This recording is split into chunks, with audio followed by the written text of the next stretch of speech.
అది కొంచెం కూడా కనికరించకపోగా తను తీసేయండి నేను ఇలా పడుకొని కళ్ళ మీద మొక్కల మీద నేను నా పిల్లలు కూర్చొని అడుగుతున్నాము అంటాడు. అక్కడ అంత దూరం నిల్చొని అంటాడు తను ఏ చేస్తున్నా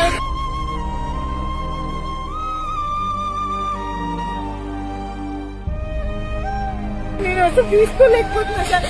చెప్పండి తను అట్లా కొట్టాను డ్యూటీ చేసుకొని కష్టం చేసుకొని బతికే వాళ్ళని నేను రేపు నుంచి ఎలా కష్టం చేశాను సార్. నా పిల్లల్ని నేను ఎలా చాలుతాను చెప్పండి. చాలా బాధేస్తుంది. సర్జరీ చేయాలి 80,000 ఎస్ఐ సార్ నేను అక్కడ ఉండగానే మా అమ్మ నేను నాన్న నా పిల్లలు ఇట్లా మొక్కల పైన కూర్చొని బతిమవుతున్నాం.